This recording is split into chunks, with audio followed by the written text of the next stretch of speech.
Hi guys, so the other day I talked about how the UK government in its negotiations started out with a bad deal for the fishing industry and then in 2022 agreed to even worse one. Well, it seems that Brexiteers haven't finished twisting the knife into a sector that has been struggling during 2021. However, from next April the government is proposing some changes.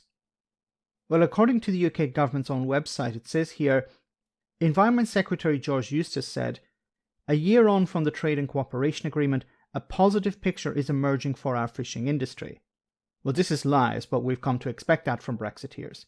He went on to say, "Today we are announcing a £65 million infrastructure scheme which will allow us to modernise ports and harbours and increase capacity and efficiency at processing facilities. A £10 million fund will encourage new entrants into the processing, catching and aquaculture sectors, and train and upskill those in the industry. We are committed to levelling up coastal communities across the UK, and this marks a period of rejuvenation for our fishing industry."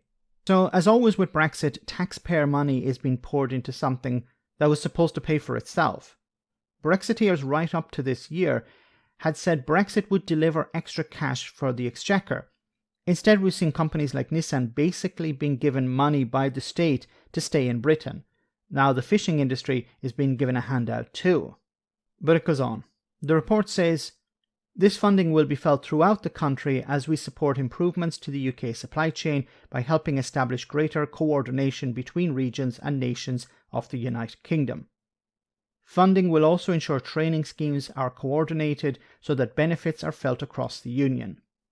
This comes as the UK government also publishes its response to a consultation with industry on the proposed changes, collectively known as the economic link.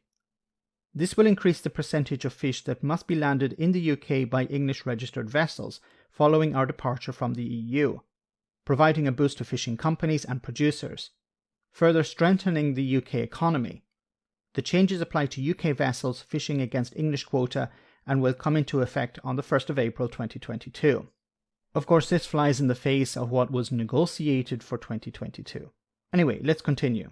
In a further move to ensure that fishing communities reap the benefits of Brexit, the package of measures known as the economic link also include increasing the minimum percentage of UK crew members that must be on board vessels to 70%, creating more job opportunities for UK residents.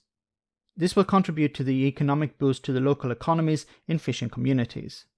The amount of fish that must be landed in the UK after it is caught will rise from 50 to 70%, meaning more fish being sold and processed in the UK. Vessels that do not meet the landing or crew requirement will be required to donate quota that provides valuable extra fishing opportunities to the inshore fleet. This will be increased from 16.5% to 20% in 2022, and we will seek to increase the current threshold over time.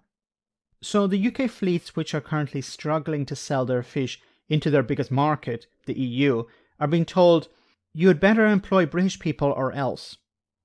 Recently I covered a story where, due to the lack of British workers available, the turkey producing sector has had to get Polish butchers to fill the gap, paying them up to £2,500 a month.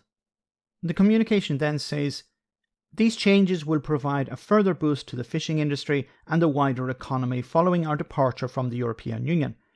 Funding to infrastructure will ensure that the industry is equipped to fully benefit from the changes and support the levelling up of the UK coastal villages, towns and cities." So there we have it. A sector that's as big as the lawnmower industry is being promoted once again as a deeply important part of the UK economy. An industry that has been thrown overboard by Brexiteers is now getting a cash injection to mitigate against some of the damage of Brexit. But the ideologues are making sure that they have a say here, by demanding that operators hire British people, of course at a higher cost. And if you fail, well then you'll lose part of your quota. Wonderful. I wonder how many fishermen regret voting Brexit now. Let me know in the comment section, guys, what you think. As always, your comments are greatly appreciated. Thanks a lot.